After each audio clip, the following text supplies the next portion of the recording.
The Eastern Cape Development Corporation is hosting a financing symposium in East London. The aim of the symposium is to facilitate the public and private sector in looking at challenges faced by black entrepreneurs.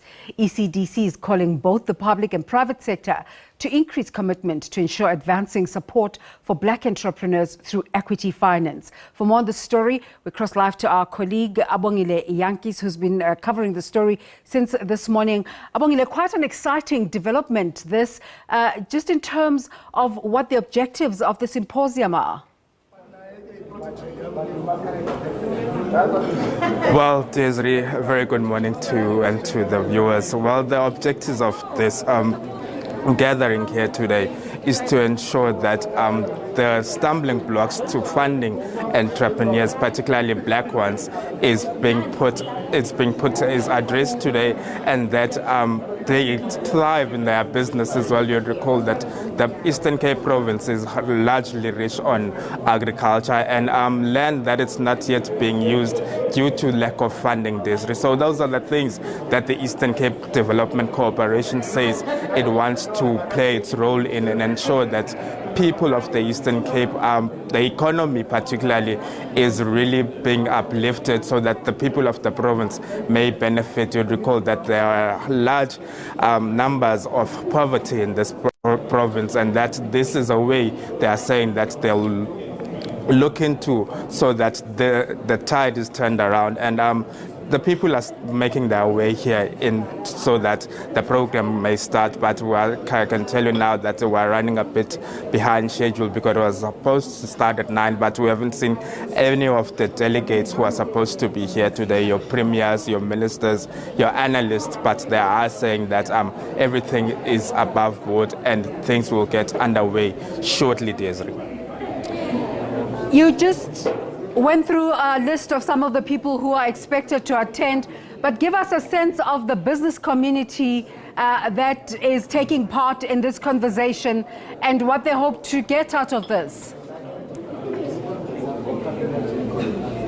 Well, the business community is waiting for this event to start with bated breath, Desiree, because they are the ones who are feeling the pinch on the ground. They are the ones whose businesses closed due to lack of support from business. And some are also alluding to the fact that it's only the businesses who have connections to tenders, businesses who have connection to politicians who may help them in cutting corners in receiving funding so that their businesses can thrive. And some of them also speak about bribery when it comes to getting funding, so that when you get certain funding, you must pay someone.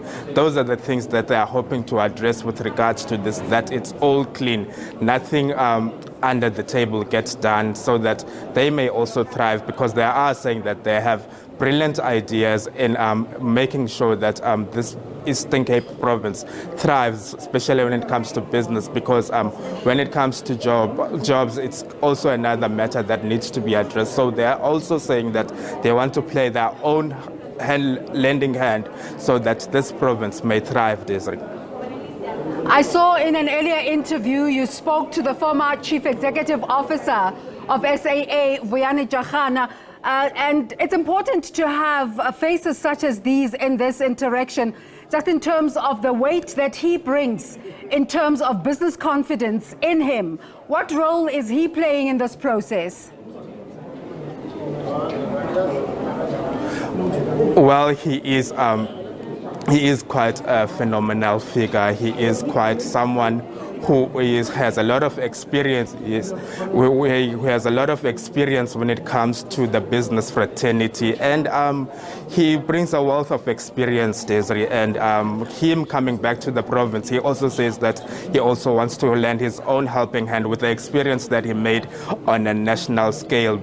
Let me bring in someone from the from Eastern Cape Development Corporation. Sir, thanks a lot for joining us. Kindly give us your names and surname and your position that you hold within this fraternity.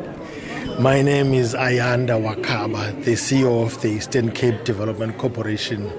Sir, we see that people are trickling in, and earlier I spoke to Mr. Vuyani Jachana saying that the ideas that are placed here today, hopefully they get they get implemented so that we may turn the turn around because of this province.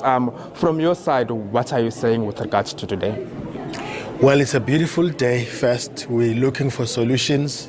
The issue of funding for SMMEs has long been a problem, particularly this matter of equity finance. As a development agency, we work with SMMEs. We're familiar about their challenges.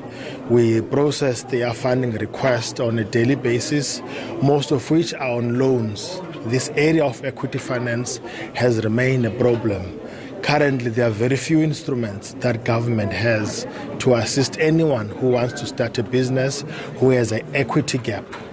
And this becomes a lead in the promotion of black ideas. So we're hoping that today, through this engagement, we will be able to jointly find solutions that can take us forward in this area. In the recent past, before this event, how much have you played in helping black entrepreneurs in this province? Well, helping black entrepreneurs is our mandate. So on a daily basis, we work with black entrepreneurs from all sectors. We process and receive funding requests, grant support requests, business support requests. So our mandate, among other things, is assisting SMMEs to do well in their business.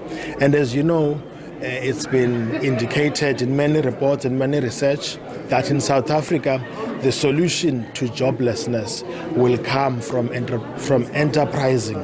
So efforts in stimulating enterprising, in getting businesses to do well, are what will bring us solutions. So it's our work, so to speak.